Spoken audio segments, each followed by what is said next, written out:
ziar am mbégte del fi tey jii ñu am mbégte dalal Ibrahima Thiam ginnaaw ba ñu jégalu bu baax a baax ndax dana amoon jafe-jafe ci wàllum technique ñu si jégalu bu baax a baax Ibrahima Thiam mooy tey suñu gan si émission Kennu Askan Wi mu nekk analyste politique naka noonu nekk chroniqueur nekk tamit secrétaire général du centre de recherche Saint-Antoine INSERM bu nekk ca Sorbonne université Sorbonne nekk ca France tey nag mooy nekk suñu gan si émission Kennu Askan Wi ñu fas def taxaw seetlu si violence bi nga xamante ni moo lëmbee campagne électorale bi ci élection locale yi ñuy dëdmal dimanche 23 janvier atum 2022 Ibrahima Thiam dalal jàmm ci plateau Kennu Askan Wi fii si ITV.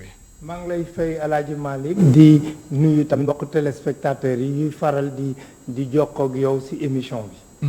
alors Ibrahima Thiam dañ seetlu ni campagne électorale bi violence bi takkarnaase na xam naa dañuy camper décor bi ñu dem fu si mel ni Médina foofu gis na ni démb bërki démb ak fa ñuy weesu violence bi takkarnaase na fa trop si diggante quand ñi nga xamante ni ñoo ànd ak Cheikh Tidiane Ba ak ñi ànd ak Bamba Fall ñu ñaawlu yooyu les violence de Ami Diouf amaloon na si reportage dañ koy teewlu ñu dellu siwaat si plateau bi. Médina bokk ci commune yi nga xam ne dañu fi nemmeeku ay jàppante ci diggante parti politique yi depuis ba campagne électorale bi dooree ak léegi. ci buntu kër chef de quartier ñu fekk fi Lamine Sonko mu toog di waxtaan ak xaritam mu jàpp ni ñenn ci leader yi ñooy indi bile violence. jarul ay histoire ay xiiroo ay ngaañoo politicien la rek moom ñoom lii bu jeexee après ñoom ñooy nekkaat boo fekkee Senghor fekk fi Ablaye Wade ñooñu bu ñu doon campagne sax yow da ngay am temps wu déglu mais léegi affaire fair play boobu moo fi amatoon. des fois di nga gis toog nga dégg leader boo xamante ni xam nga mu avancé ay mots yoo xamante ne yow sa bopp sax yow tu sens nettement que kii vraiment li mu wax ni mu en tant que leader boo waxee nii. mu doon situation boo xam ne borom kër gi mu ngi koy naqarlu. man de sama bopp nee naa man campagne bi bu ma xëyee suba teel dinaa xëy dem sànni sama carte ñëw dugg sama néeg toog ku ma neex laay sànni ñëw toog lu dëgg amul xuloo amul xeex ñoom ñoo bëgg seen xeex ak seen xuloo ñii di def pour ut seen yëf est-ce que xeex nañu xuloo ñu ñooñu ñi xeexuñu xuloo ñu man de sama waa kër li ma leen wax bu fekkee dégg nañ ma kenn du leen dégg. muy ñaax ñii di ndaw ñi ñoom ñi nga xam ne ñooy gën a sonn buy la jàppante amee. moom candidat yi ak waa këram ñooñu nga seeni biir kër du ñu xeex doomu baadoolo yi rek kay xeex doomu baadoolo ñooy xeex te loolu nag lañu war a bàyyi xeex boobu lañu war a bàyyi dem sànni sa carte ñëw toog bu dara amee man nga jubilé dem toog bañ a sànninte ay xeer bañ a dóorante bañ a def dara loolu mooy dëgg mais di sànninte ay xeer di gaañante fii yaay faji sa bopp ku lay faj kenn du la faj yaay faji sa bopp. moo ne candidat yu bëri ñu ngi signé li nga xam ne moo di charte de la non violence bi nga xam ne cadre unitaire bu l'islam bu Sénégal ñoo ko tëral waaye boobu ba léegi ngir ñu mën a fàggoo ak digle yi nekk lu jafe lool li koy wone mooy ba campagne bi dooree ak léegi ñu ngi nemmeeku ay jàppante ci yenn gox yu bëri. mu nekkoon Ami Diouf di ko jaajëfal bu baax a baax. alors Ibrahima Thiam nga nekk analyste politique chroniqueur secrétaire général bu centre de recherche Saint-Antoine INSERM ci université Sorbonne nekk ca France. alors violence bi nga xamante ni moo lëmbee réew mi rawatina fii si Ndakaaru Ndiaye suñ jëlee exemple Médina si sa gis-gis yow ban jàngat ban taxaw seetlu nga siy def. waaw bala may wax jàngat bu ma si am. dama koy ñaawlu. très bien parce que lu xew tey. mu doon man dama ko teewee. dama ko teewee. c'est-à-dire centenaire Gibraltar. oui. kenn amatu fa nu mun a nekkee. si jàmm maanaam fitna moo fa am. guddi gu ne. ñii ne milici Bamba Fall la ñii ne milici Cheikh Tidiane Ba. ñoo fa nekk. c'est-à-dire dañuy dugg si kër yi dañuy fekk si kër yi. soupçonné la ne yow da nga war a vooteel suba Cheikh Tidiane Ba wala da nga war a vooteel kii Bamba Fall donc ñoom ñaar dañ leen war a parce que là c'est la faiblesse de l'État. c'est la faiblesse de l'État. c'est la faiblesse si gis ndax mbir mi ëpp na loxo. doy na waar ndax gis nañ si ñu si am ay gaañu yu doy waar naka noonu même fan yi sax police am na ñu tegoon loxo yóbbu tribunal di leen àtte. c'est-à-dire man dama teewee ci benn kër boo xam ne sax ñu tëb yéeg ci kër gi. Ah bon? am nañ film. te yow yaa ngi woon foofu. maa ngi sur woon place maa ngi woon dama génn juste. ci benn kër Gibraltar. ndax man waa Gibraltar laa. oui fa laay nekk guddi gu ne. et loolu laay njëkk a ñaawlu. et en plus on a l'impression quand même d'une certaine faiblesse de nos institutions parce que man d'accorduma ci réew nit ñi ne dañu tëral ay charte réew d'accord aussi d'accorduma ci. kon yow charte de non violence bi yow am na si. loolu ay wax yi. non ba càbbul wax loolu tamit. xam nga lu tax mais lu tax charte bi àndoo si ginnaaw ba nga condamné ñaawluwee violence yi nga xamante ni moo am ci espace politique bi. mais charte bi buñ ko nangoo rek moom mooy amatul état y a une faiblesse de l'état dëkk buy dox.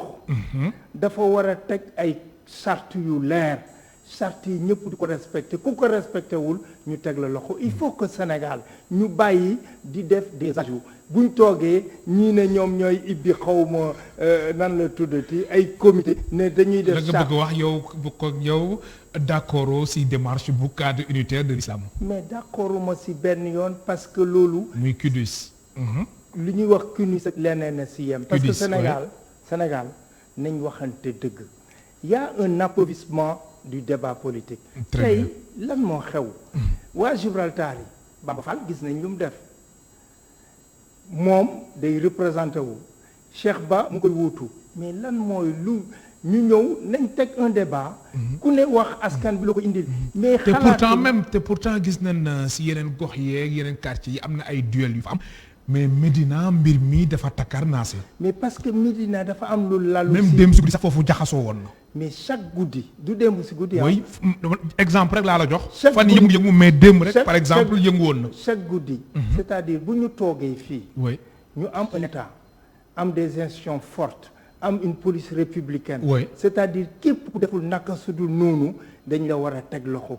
képp ku def naka sudul nan la ñuy toog dem assemblée nationale voter des lois di sanctionner bépp désordre. ñu ñëw toog benn groupe d'individus di wax nañ leen signer charte man du loo xam ne gëwuma ko te nit waru ko. mais quand même Ibrahima Thiam man charte bi la d'accord aussi jaaxal na ma trop te pourtant am na ay acteurs politiques ay leaders yu ko xaatim. le problème c'est pas le problème de charte bi dafa mel ni maanaam yow daal charte daal ànduloo si. non c'est pas. benn yoon. c'est-à-dire man gëwuma ne état dañuy toog fu waay toog rek def groupe def charte ne nañ leen ko signer mais léegi Sénégal amatul nguur gi dañ ko fi tëral. teg fi des institutions. teg fi ay lois ne képp ku def dara am na lu lay yoon teg. nan la ñuy doon waaw mais quand même. mais fekkee ni charte dafa am ñu ne ñëw leen ngeen signé ko xaatim ko ngir bañ a ngeen yee fitna violence ak yooyu loolu aussi loolu lu ñu war a mën a rafetlu Ibrahima Thiam. non c'est-à-dire ñaawul mais pour man à la limite c'est ridicule. C'est ridicule dans un état de droit. Dans un état de droit. lii mooy wane kon mooy confirmer ne l'état de droit daf fi sooxe parce que bu fi sooxewul woon lan moo xew mais lépp le état prévoir dans le vivre ensemble nan la ñuy doxee on a un contrat social bu fekkee ne mënuñ ko respecter te amuñ sanction yu ñuy exercer mais nan la ñuy toog parce que Sénégal kat dañoo tam ñii di wax nañ defar jikko yi nañ defar askan bi c'est-à-dire on est dans des surcouches buñ defee nii indi beneen couche loolu lu koy won moom ñuy jiite tey amuñ assez de force pour faire exercer la loi. Moi je suis républicain. L'État doit être fort. Pour moi un État doit être fort. Oui. Je suis républicain et laïque. mënuma gëm nit ñi di orienter wooy tel leader dafa war a signer tel leader. D'ailleurs j'ai apprécié certains leaders yu rejeté c'est ça. Comme par exemple Ousmane Sonko ak Thierno Alassane Sall ñu taxaw fu ñu taxaw même dem rek Ousmane Sonko si Parcelles Assainies mu ngi koy wax di ko waxaat ni moom charte bi moom du ko signer tey du ko signer suba. waaw c'est-à-dire à la différence près Ousmane Sonko dafa ne ku ko dóor mu mbéj la. c'est-à-dire moom loolu la wax moom c'est la loi du talion moom dóor fayu. dóor fayu c'est-à-dire là également. mais est-ce que mu war na waxee noonu. mais c'est une attitude irresponsable. En tant qu'analyste politique est-ce que war na waxee noonu. non Ousmane Sonko je le disais tantôt. oui ne leen chaque jour dafa ne dañ ko war a wax si nii wala si nële comme dañ ko war a wax si nii si wala si nële dafay dem ba nga xam ne parce que nit bu fekkee ne da nga bugg signature gouvernement da nga war a wekk lu ngay uti ji mais bu fekkee ne lu ngay uti joxoo ko cër joxoo ko respect yow ëllëg même boo si jotee noonu lay demee ci parce que appel à une forme de violence parce que état nit ki tey bu ñu la dóoree bu dee ku ne day tëral sa loi donc jaratul ñu nekk un état dañ ko fi teg moom moo yor uniquement moom moo ko yor moom mooy détenir la violence moom lañ ko accordé en revanche buñ toogee fii ñu ko signéwul ne signé wu ma ko parce que moi je suis républicain je crois en état fort gëwma ñuy def des surcouches de charte ou de je ne sais quoi mais tamit maa ngi ñaawlu ñoo xam ne dañuy def tout le temps un appel à la rue bu ñu defee na nga fayu parce que loolu du yëfi démocrate loolu la amul lu ma siy wax. kon loolu daal yow rafetlu woo ko daal. rafetlu ma ko te lu tax gën a rafetlu ma ko day montrer aussi nañ ko wax l'appauvrissement c'est-à-dire ñun suñ dëkk bi opinion daf fi sooxe.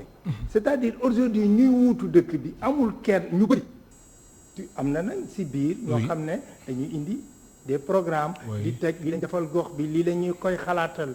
mais loolu lañ leen laaj. ñun ñu yeewu suñ kër yore suñ. ku ñu doy ñu sànni ku nekk nga ay argument yu solide ñu waxtaanee ko lépp nga mën a convaincre li nga xamante ni mooy sénégalais yi. et malheureusement. et c'est là où véritablement. mais Ibrahima Thiam fu ma d'accord ak yow mooy léegi da nga ñaawlu yenn kàddu yi nga xamante ni leader politique ñu ngi koy génne ba tey yow nga ni charte bi d'accord aussi mais waa communauté de l'islam dañ ni charte bi lu leen inspiré moom mooy violence yi nga xamante ni moo amoon mois de mars. waaw mais El Hadj Malick est-ce que violence n'est pas résolue dans l'état de droit est-ce que dama la koy poser. oui aujourd'hui boo deful naka situl noonu yoon dafa. bien sûr. fan lay soxlaa charte c'est-à-dire mu doon nañ tëj assemblée ku nekk daayira bu jóg wala groupe bu jóg def charte am nit ñi signé ko ñu def une autre forme d'état nañ leen bàyyi suñ caaxaan yi. C'est-à-dire ce qui est important dans un pays, c'est de respecter la loi, de respecter les institutions et de respecter le vivre ensemble. Très bien ma fàttali suñu mbokk téléspectateurs yi ñu ngi dalal Ibrahima Thiam nekk analyste politique chroniqueur secrétaire général du centre de recherche Saint-Antoine INSERM ca Sorbonne nekk ca France université Sorbonne. alors Ibrahima Thiam lu ñu desee ci ay simili foog ñu waaxu ko bu baax a baax. ndax daanaka sakkanul noonu campagne bi suba incha allah lay jeex gis nañ tension bi mu ngi jug Médina ak tamit yeneen ko tension bi mu ngi jug alors lan nañ war a mën a def état bi comme da nga nii fii état bi wane faiblesse am ndax gis nañ ni Médina policiers yi dañ fay dem mais teewul violence bi mu ngi fay am te tey jii campagne am na suba aussi campagne électorale day am.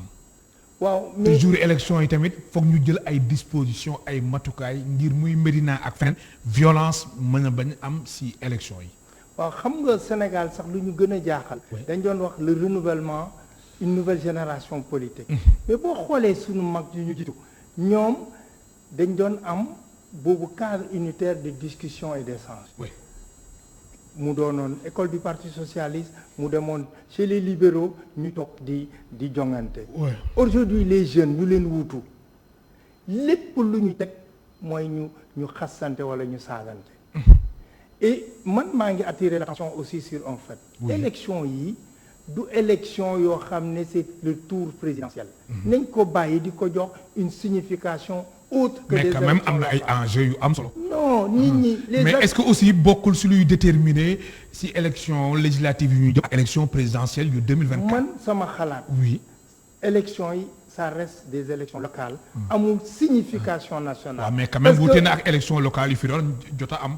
mais wute na. oui. wute na parce que période day changer. c'est-à-dire contexte yi aussi bokkul. contexte yi bokkul. aujourd'hui on est à la fin du dernier mandat du président de la République. Très bien, voilà.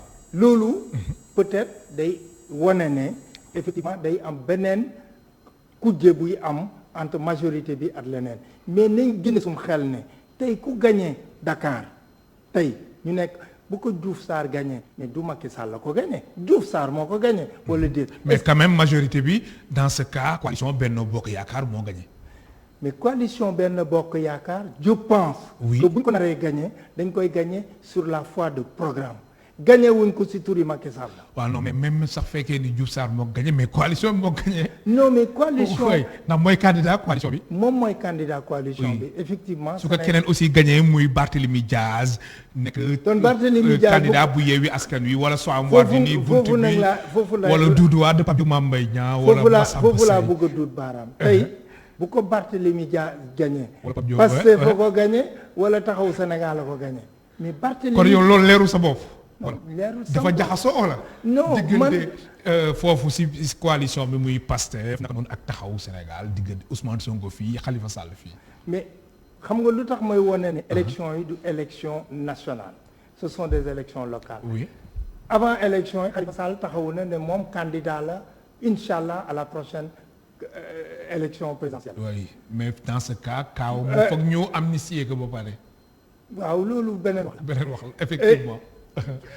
Sonko Ousmane nee na également candidat la à la prochaine d'ailleurs day présenté wu à Ziguinchor mais candidat la 2024 Barthélémy Diaz nekk colistier Khalifa Sall pour dire que amul dimension tey bu ko Khalifa Sall bu ko Barth gagné mais Barthélémy day ànd ak Khalifa Sall j'espère mais nag politique munoo waat dara. mënoo wax dara. waaw man daal affaire yi mën na toog ba si yàgg daal couleur yi changé. waaw mais loolu rek a fi xew. buñ toogee ba ñu nekkoon APR di ànd ak waa Sonko ñu nekkoon Taxawu Sénégal di xeex seen biir politique Sénégal munoo amul benn logique c'est-à-dire amul logique de programme amul logique de suivi lenn moo am moom mooy fu ne da ngay xool ndax nga fa am place. très bien mais kon Ibrahima Thiam yi gëm nga ni après élection locale yi dina am ay coalition yu explosé wu yu tasaaroo. mais coalition. oui. coalition de circonstances. effectivement. Ce ne sont pas des coalitions politiques. Pensées et repensées. boo gisee sax man damay peut-être moo ko waxee sama mbokk opposition bi dinañ xaw a mer. parce que pourquoi. oui parce que on n'a pas préparé nos coalitions. préparé wuñ ko et on risque à mon sens. oui si mbokk opposition bi ñu dem dans une défaite sanglante. ah bon oui. ou par exemple. non fan nga bëgg wax ni opposition bi dina fa am défaite sanglante Ibrahima Thiam. non parce que boo seetloo opposition ils sont partis en ordre dispersé ñoom aujourd'hui à Dakar. oui. aujourd'hui à Dakar opposition bi foogoo ne woon bu Barthélémy Diaz boo boole woon Pape Diop Doudou Wade est-ce que du ñu ëpp doole la majorité présidentielle foogoo loolu aujourd'hui qu'est-ce qu'on va constater on risque d'avoir une dispersion. Or majorité présidentielle bi ñoom fu Macky ne leen muut ñu def ñu toog peut-être am na ay dissensions. waaw mais gis nañ aussi Mame Mbaye Niang moom mooy candidat coalition Sénégal 2035. oui Mame Mbaye Niang en réalité mun nañ ne exception la ci seen biir. majorité présidentielle bi sauvegarder nañ un tant soit peu une cohésion benn équipe du cohésion sax parce que foofu mais est-ce que tamit cautionné wuñ ko sax. non foofu est-ce que tamit candidat boobu sax ñoom buuxu ni ko présenté wul. bugguma di su ko defee carte yi jaxasoo. man nag du ma luxus mais lenn laa mun a xam présenté wu na et lenn laa xam tamit majorité présidentielle bi dafa am ku yor yatam ku mu ne la toogal nga toog ku mu ne la jógal nga jóg. mais nag yatam boobu aussi teewul am na ay liste parallèle yu am. mais ce qui fait am na ay liste par ay candidat yoo xamante ni ñoom dañ leen wax ni bu ñu présenté wu wala kenn jiitul leen mais ñoom dañ présenté wu. gis nga mais boo dégloo chef de l'État dafa ne am na liste yoo xam ne sax. effectivement mën naa ko bàyyi. oui donc moom comme moom dafa tàmm jeu politique lépp day gañ jël. oui peut-être loolu la. peut-être loolu la ma fàttali suñu mbokk téléspectateurs yi ñu ngi dalal Ibrahima Thiam analyste politique. naka noonu moom mooy secrétaire général du centre de recherche Saint-Antoine INSERM ca Sorbonne Université alors yow Ibrahima Thiam dama bëgg pour mu leer si mbokk téléspectateurs yi nga xamante ni ñoo ñuy seetaan comme yow sa xam-xam dafa màcc ci wàllum politique nga nekk chroniqueur analyste politique défaite sanglante bu opposition bi soo ko waxee Dakar nga bëgg wax wala fan. en fait mënuma man luy sama sañ-sañ. oui. mooy comme élection locale. mais xam nga da ngay jàngat. waaw population bi. oui. ñu choisir le meilleur candidat. très bien. Aujourd'hui, il y a de très bons profils. À Dakar et dans les régions. Mais partout. Très bien. Il y a de très bons profils. Par contre, il y a des voyous. Ah bon? Ah mais ñuy xeex ay voyous la ñoo tout simplement ils ne proposent aucune solution ñoom ñaar au niveau de Médina dama ragal ne bëgguñ élection am. Ah bon? Mais bëgguñ élection am. muy Bamba Fall ak Cheikh Ahmed Tidiane Ba. Bien sûr bëgguñ élection si sa gis-gis bëgguñu élection am. Mais moo tax fitna gi takkarnaase ca Médina Ibrahima Thiam. bés bu ngoon jotee. oui. kenn amatul jàmm dañuy tëb di dugg ci biir kër yi di toj di xeex ñooñu bu fekkee ne defar Gibraltar defar Médina moo leen jógloo ak centenaire mais am na neneen lu doon seen taxawaay mais aujourd'hui ku ne ngi renvoyer la balle. oui lu tax bëgguñu élection am. mais c'est parce que amuñu lu ñu teg ci loxo askan bi ñoom lenn rek lañ xalaat kii dafa ne fu ma ngoy bu ma fa jógee maa doon maire bi du ma ngoy du ma fa jógee présenter buur bi la am à tout le monde gis nañ ne Gibraltar yu mu fay tojoon di ko kii sax ñu gis keneen ki ne Macky Sall ne ko dama lay ngemb nga daane ko donc lu xew moom mooy ñoom ñaar ñëpp kii dafa ragal ne bu perte day perte liggéeyam CDC. Caisse des dépôts et consignation. keneen ki ne bu ma pertee loolu rek laa dese ci fonction donc loolu bu amee moom mooy ñoom ci seen biir lu ñuy def voyoucratie la parce que c'est pas de la démocratie on leur demande un débat nañ leen toog ñoom ñaar ngeen invité leen balaa kii jeex ku ne wax looy def ñu seddal nit ñi boo demee nee nañ toj nañ Kër Bamba Fall je ne sais pas dégg naa loolu à Gibraltar mais lenn wóor na ma man ñi ma dojeel ñuy toj c'était des éléments de Bamba Fall dans un premier temps ensuite ma gis riposte élément Cheikh Ba et loolu ce n'est pas normal dans ce pays. Alors Ibrahima Thiam et en ñu tant ngi que ñaan le président de la République mu wax ci loxo ñaari candidats yooyu très bien à un moment donné il faudrait que la justice fasse son travail aussi. Effectivement am na solo mu nekk li nga xamante ni moom moo di ñaawlu bi nga xamante ni moom ngay ñaawlu xew Médina alors enjeu yi foofu lan la ba fitna bi takkarnaase jeunesse bi ñoom am fuggu mbir mi jaxasoo ba deret di fa tuur enjeu Médina xam nga fa foofu lan la. mais dëkk bu ne am enjeu. oui mais Médina spécifiquement lan mooy enjeu yi ba mu jaral leen lu nekk. mais man gisuma enjeu bu raw HLM Médina. gisoo ko. mais gisuma ko. kon dañu war a dal. Médina Médina rombul Tataguine ville la comme Tataguine Médina a besoin d'un développement beneen dëkk a besoin d'un développement mais Médina a besoin de maires calmes et travailleurs ñoom ñaar moo tax maa ngi wax ñuy sànni électeurs yi ñoom ñaar ñëpp dañ leen war a def un carton rouge parce que balaa élection yi jeex très sincèrement parce que buñ toogee fii nit ñi di wax nañ leen sàmm jikko yi nañ leen sàmm askan bi te ñun xam nañ ñuy xeex seen biir mais jarul àtte mun nañ leen état bi na àtte na leen sanctionner ces deux candidats ne méritent pas d'être aux élections municipales et ça je le dis tout. Alors Ibrahima Thiam nu ñu desee ci ay simili bëriwul génn nga livre bu tudd un nouveau souffle pour le Sénégal beneen bi ma part de vérité fan yi incha allah su ma jumulee le 31 janvier la ngay génne ce troisième livre bi nga xamante ni mën nañu wax ni sax 1er février lay nekk ci librairie bi Le Monde Vu de Ma Teranga mu nekk livre bi nga xamante ni suñu réalisateur bi damit dinañu ko wan boobu livre nekk 300 pages alors moo nekk nii Le Monde Vu de Ma Teranga ginnaaw ba nga génnee un nouveau souffle pour le Sénégal ma part de vérité Le Monde Vu de Ma Teranga mooy lan. C'est-à-dire Le Monde Vu de Ma Teranga c'est un voyage en géopolitique. Voyage en géopolitique. Parce que dañuy jéem a expliquer l'univers des relations internationales. Très bien. mu doon durant toute l'année mu am un journaliste qui est romancier en même temps et qui fut également responsable dans beaucoup de sociétés françaises. muy Jean-Yves Duval. Oui. durant toute l'année, tous les samedis, mu may interviewé sur les problèmes, sur les dossiers internationaux. Parce que man dama gëm ne un homme politique qui veut demain gouverner dafa war a xam wala lépp luy enjeu des relations internationales.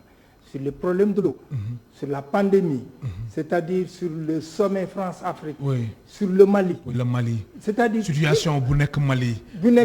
Mais justement, c'est-à-dire sur les 300 pages, sur les 300 pages du livre, on peut dire que le Sénégal a été abordé qu'au minimum 20 pages. Tout le reste, ça concerne les relations explosives dans des zones. Très bien. Mais justement, Ibrahima Thiam, relations internationales, géopolitique, nekk li nga xamante ni yow da nga siy gëstu ñor la situation bi am Mali ak sanctions yi nga xamante ni CEDEAO moom la teg si noddu Mali yow si sa gis-gis lan la si. sama gis-gis. sanctions yi dafa diis. sanctions yi dafa diis. te sanctions yi peuple Mali bi ñooy si gën a sonn mais man dafa am lu ma gëm. muy lan. démocratie balaa muy dëgër. militaires yi dañuy dellu si seen caserne yi. si caserne yi oui. def loo xam ne mooy seen mission première mooy ñu assurer la défense de la nation pour qu'une démocratie soit forte. loolu moo tax tey buñ ne Assimi Goïta jël na kii bi proposer une transition de 5 ans. man je pense que dañ ko war a refuser à tout point de vue. 5 ans dafa bari. Non, 5 ans, ce n'est pas normal. Oui. C'est pas. Yo, Mouno, 5 ans et tu ne gères que 20% de ton territoire. Yo, colonne djihadiste, de nous Dougousi Mali, où étaient les militaires? Aujourd'hui, effectivement, il a réussi un coup de force. Mobiliser. Justement, mobilisation. Quand même, réussi une forte mobilisation. Une mobilisation, et puis, d'où pour moi, le peuple malien se trouve indigné des sanctions de CEDEAO. Un groupe de présidents de la République, effectivement c'est un syndicat qui veut sauvegarder. Mais man dama d'accord ne moom kenn waru ko may mu ne day toog 5 ans ne day def transition. Le monde politique appartient à la société civile. Pour qu'une démocratie marche, boo bëggee nag doon un militaire nañ dugg dans l'arène politique. Aujourd'hui ñu ngi ñaawlu les sanctions. Et donc demander sanctions dañ ko waroon gën a cibler sur les dirigeants. Pas sur la population. Sur les dirigeants. Parce que les conséquences économiques day rëy et même ñun Sénégal. Oui. dañuy am conséquence. Bien sûr. Parce que ñun Mali mooy suñu partenaire. mais yàpp gi sax commencé yokku na léegi. parce que boo xoolee Mali. démb rek def nañ ci reportage yàpp gi yokku na. mais aujourd'hui bokk na ci conséquences yi. notre port était occupé presque par 55% par le Mali. Au niveau de nos échanges. Côte d'Ivoire am 45. Aujourd'hui ñun bu fekkee ne am na ces sanctions et ces fermetures ñun dañ ci am également nos problèmes mais ñun buñ xool suñu bopp nañ xool le peuple malien buñ bëgg a teg embargo moo tax dañoo ne communauté internationale bi war nañ gëstuwaat nga xam ne sanctions yi dañ koy cibler aux dirigeants et juste pour finir pour cela dañoo war a jël ne parce que Assimi Goïta mu ngi yëkkati tànkam dégg naa muy wax ne mook ONU mu ngi jéem a effectivement alors sanctions yi tombeek gën àdduna bu IBK Ibrahima Boubacar Keïta loolu di wane ni Mali jamono ji vraiment jaxasoo nañ jaaxle nañ. waaw xam nga le problème du Mali nañ koo tënk ci lenn. oui Mali en 2012 y a eu une colonne djihadiste boo xam ne demoon nañ ba bugg a effacer Mali de la carte nañ waxante dëgg. Si ce n'était pas l'opération Serval. oui bu François Hollande effectivement. duñ waxati Mali et ñun les Africains personne n'avait levé le doigt.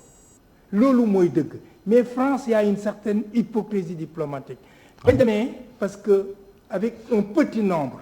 lañ arrêté la colonne djihadiste ñu doon bugg a dugg. moo tax sax Mali bëgg xoolaat accord de défense yoo xamante ni moom la seq ak France mais même revenir. oui c'est-à-dire après France dañoo def une mauvaise appréciation ou une forme d'hypocrisie. Parce que pour ñoom dañoo considérer que Mali est trop grand 2 fois supérieur à la France et que ce pouvoir ne pouvait pas être géré par un seul pouvoir central à Bamako. ñu jéem a teg ñu dem ba Gao bañ dàqee ñëpp ba dugg di gagner ba egg si Gao ne soldats maliens yi dootu leen ànd ak ñun tchadiens yi ñooy ànd ak ñun loolu lu si nekkoon seen xel dañoo bëggoon créer un gouvernement jox ko le MNLA c'est-à-dire le mouvement Touareg. Effectivement. Donc aujourd'hui Mali la zone du nord moom mooy clarifier wuñ la position maintenant quel est le problème? Le Mali est un pays indépendant libre de prendre n'importe quel partenaire. Il se trouve même que les dirigeants maliens ont beaucoup fait leurs études comme au Sénégal de l'époque, oui. En Russie. Donc ils sont libres de choisir qui ils veulent pour nous soutenir leen dans cette guerre. Très bien alors lu ñu cëraloon ci waxtu daanaka jeex na alors suñu ñëwaatee tuuti ci Sénégal kon da nga jàpp ni politiciens yi dañu échec suñu xoolee bu baax campagne électorale bi violence bi bu ci am kon loolu moo lay poussé nga bëgg nekk candidat ci élection présidentielle yu atum 2024 en 30 secondes Ibrahima Thiam. En 30 secondes c'est-à-dire Sénégal ñaari nit ko lal dafa am ko yàccaaral par son immobilisme am koo xam ne par sa radicalité nee na lépp doole la. Je pense que Sénégal a droit à une troisième voie et c'est ce que j'incarne et ce qui est incarné par pas mal de leaders sénégalais que ce soit Abdoul Mbaye, Mamadou Lamine Diallo, Thierno Alassane, Ibrahima Dème. Tous ces gens-là ce sont des républicains de haute facture ñoom gëm nañ ne face à la radicalité d'Ousmane Sonko et à l'immobilisme de Macky Sall le Sénégal peut trouver son salut avec cette génération. maa lay gërëm baax di la sant Ibrahima Thiam. maa lay gërëm baax di la sant. maa lay gërëm di la sant également c'est toujours damay kontaan pour ñëw def sa émission. merci beaucoup Ibrahima Thiam moo nekkoon tey suñu gan ci émission Kennu Askan Wi mu nekk analyste politique chroniqueur naka noonu Ibrahima Thiam moom mooy secrétaire général du centre de recherche Saint-Antoine INSERM ca université Sorbonne nekk ca France ñu doon jàngat lépp jëm ci wàllum campagne électorale bi ak violence yi ibbi woon aussi fenêtre ci wàllum géopolitique ak situation boo xamante ni moo xew Mali ndax moom mu ngi koy bàyyi xel bu baax a baax mbokk téléspectateurs yi amul seen fa ñu leen di gërëm baax di leen sant Dami moo nekkoon ci réalisation bi Iba Mar Sène nekkoon ci son bi ak Rosa Goudia bi ci caméra yi Ousmane Niass ak Moussa Dia jaa ngeen jëf.